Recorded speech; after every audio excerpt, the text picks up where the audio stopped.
Georgia is under attack from its neighbor Russia. Russia has been, putting us under artillery barrage and just moving its armored vehicles into Georgia. But basically started to move them yesterday. That's why the whole thing in first place erupted. And the whole day today, they've been bombing Georgia from numerous warplanes. And specifically targeting civilian population, and we have scores of wounded and dead among civilian population all around the country. Not so much in the conflict area, but all around the country. I have to stress it, and these are exclusively civilians. To put it plainly, sir, is your tiny country at war now with Russia? Well, my country is in self-defense against Russian aggression. Russian troops invaded Georgia. Russian troops are fighting against Georgian self-defense troops, and Russia is bombing Georgia. Now, this is the worst nightmare one can encounter. Are you in any communication with Russian authorities or with Vladimir Putin?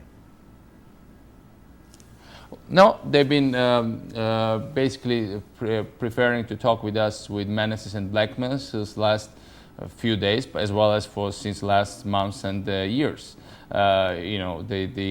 These troops that are in Georgia now, they didn't come unexpectedly. Those troops were amassed at the border, have been amassed at the border for the last 3 or 4 months. They were claiming that they were staging exercises there. And as soon as a suitable pretext was found yesterday, they moved in. But it was meant to be this way, as we found out all the way through, and they didn't hide very much that. They've been preparing, they've been looking at world opinion, how they would react to this preparation, and in the end, they just moved in. It's unheard of, unparalleled. It's absolutely outrageous. I think since Russia invaded Afghanistan in Soviet Union invaded Afghanistan in '79, or Soviet Union invaded Czechoslovakia in '68 with its tanks, on Hungary in '56, nothing like that has happened in post-Cold War world, and that's certainly very, very troubling. Your government has had very close relations. Forgive me. Your government has had very close relations with NATO. Are you in contact with NATO authorities? Are you making any appeal to outside nations to intervene?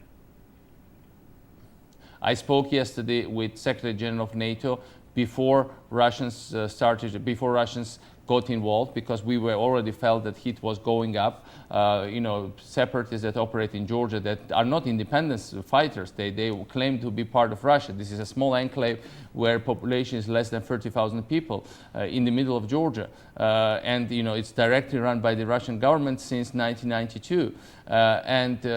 So the whole situation was abnormal. A small, tiny part of the country claiming to be part of another state. But the point was that when temperature went up, I phoned Secretary General of NATO to express my concern and ask for his mediation. Now, unfortunately, the whole thing has erupted before he had time to react.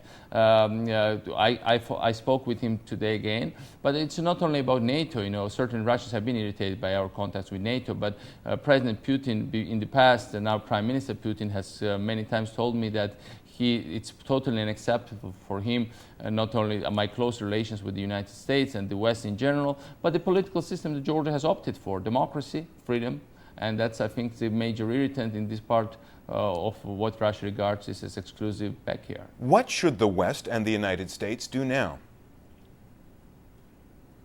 Wake up. Wake up. This is what is happening now. It's not about Georgia. It's about the basic values the West has. The basic values the U.S. has always preached us. We are a small country, but we are attacked because we wanted to be free. We are attacked because we wanted to build genuine democracy. We are attacked because we built a non-corrupt, free enterprise society that is prospering and thriving. We are under attack because we never wanted to accept the old corrupt rules of game and wanted to be close to the West and go into the Western fold where we belong into the European fold. And this is. And if countries, if Americans and Europeans don't stand up for their own values, for their own principles, then those principles and values will be in danger today in Georgia, tomorrow elsewhere. And it would be a never-ending story.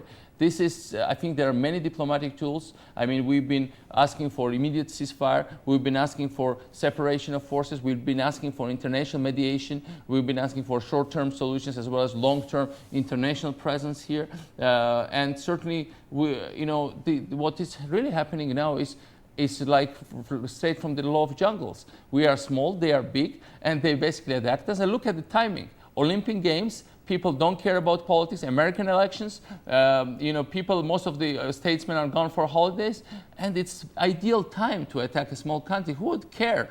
Big Russia attacking small countries somewhere for God knows what problem. I think it is a very well planned provocation, but now it turned into large-scale aggression.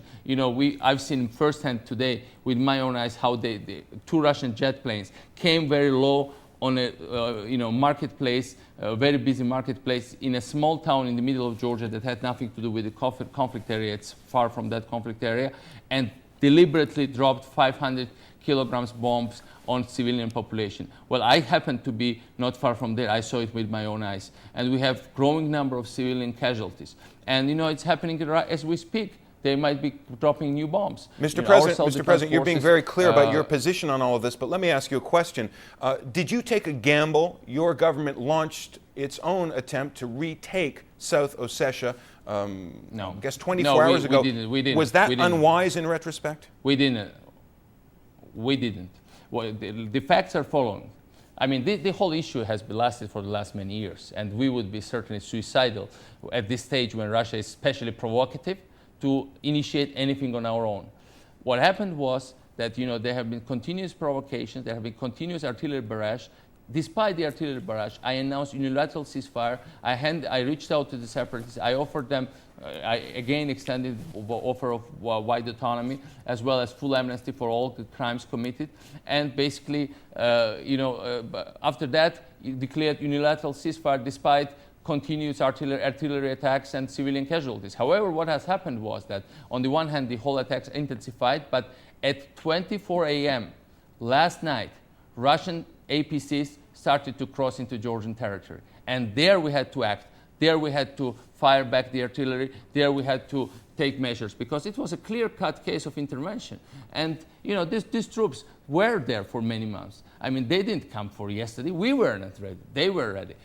I had barely enough time to mobilize a couple of brigades of Georgian armed forces. One brigade of Georgian armed forces is in Iraq, and we are calling it back tomorrow. We mobilized reservists. On that note, sir, let me interrupt and ask you a question. You have stepped in, your troops have stepped in support of the U.S. efforts in Iraq. President Bush is probably listening to this conversation now, or those close to him are listening to this conversation now. What would you ask U.S. President George Bush to do right now for your people? Well, I think, look, we are in the same situation as Finland was in 1939 when Stalin's brutal dictatorship attacked it, and because it wanted piece of Finnish territory. We are in the same situation where Afghanistan was in 1979. It took the courage of Ronald Reagan to reverse the Soviet adventurism in Afghanistan. Looks like the adventurers are back, and looks like the peace is endangered again, and human rights and freedom is in grave danger again. Well, President Bush always said Georgia is a beacon of liberty, success case of his own freedom agenda. Well, we didn't do it for him. We did it for our people. We believe in democracy. We believe in freedom. But I always taught, I went to universities in America, and they taught me that America always stands up for its freedoms. America always helps freedom-loving countries. That is the moment of truth for everybody. I think for President Bush, for the United States, for the rest of Western world, and for all of us. If we are willing to stand up for our own ideals, if we are willing to fight for freedom, if we are willing to protect people who deserve to be protected, and give chance to everybody, notwithstanding of their ethnic origin, of their political beliefs, but people who believe in democracy and freedom. And that's really the crucial moment of history, I think, for Europe, and high time to wake up for everybody.